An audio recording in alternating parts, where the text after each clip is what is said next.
Asal-usul Dow Theory atau teori Dow dimulai oleh Charles H. Dow, salah satu pendiri Dow Jones and Company dan editor The Wall Street Journal pada akhir abad ke-19 dan awal abad ke-20. Pengamatan dan prinsip-prinsip Dow tentang tren pasar saham dan pergerakan harga diungkapkan dalam serangkaian editorial. Setelah kematian Dow pada tahun 1902, teori ini diperluas oleh analis keuangan seperti William P. Hamilton menjadi kerangka kerja dasar untuk analisa teknikal. Penjelasan prinsip yang pertama adalah market moves in trends.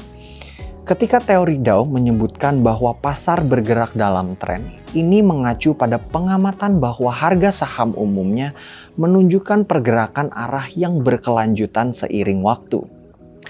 Menurut teori ini ada 3 jenis tren utama. Yang pertama, primary trend. Ini adalah tren jangka panjang yang bisa berlangsung selama beberapa bulan atau bahkan bertahun-tahun. Ini adalah arah umum di mana pasar bergerak baik ke atas yang kita sebut sebagai bull market atau ke bawah yang kita sebut sebagai bear market. Yang kedua adalah secondary trend, terjadi dalam primary trend.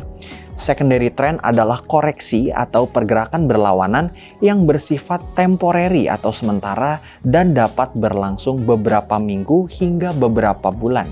Dan yang terakhir adalah trend minor atau fluktuasi harian. Ini adalah pergerakan lebih jangka pendek yang terjadi di dalam secondary trend. Sering dianggap sebagai noise atau fluktuasi acak dan kurang signifikan dalam menentukan arah pasar secara keseluruhan, namun dapat berguna untuk trading cepat atau scalping.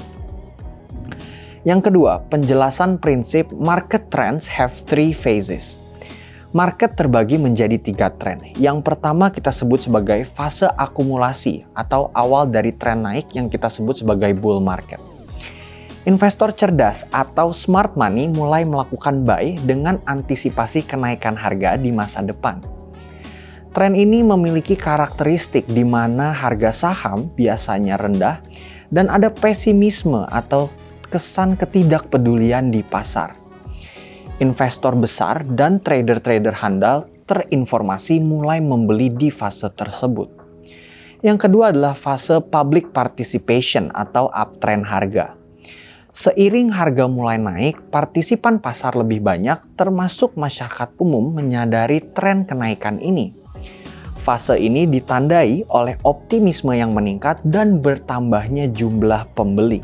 Pada fase ini, berita atau sentimen positif dan optimisme pasar mendominasi. Harga terus naik dan ada perasaan bullish di pasar. Perhatian media kemudian meningkat dan lebih banyak lagi investor yang ikut di dalam rally uptrend tersebut. Dan yang terakhir yang terjadi adalah fase distribusi. Fase ini terjadi saat pasar mencapai puncak atau peak dan investor cerdas atau smart money mulai mendistribusikan atau menjual saham mereka kepada investor-investor yang kurang terinformasi.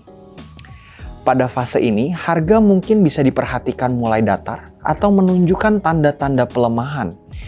Smart money mulai take profit dan terjadi pergeseran dari optimisme menjadi kehati-hatian di kalangan para investor. Pasar pun menjadi rentan terhadap reversal.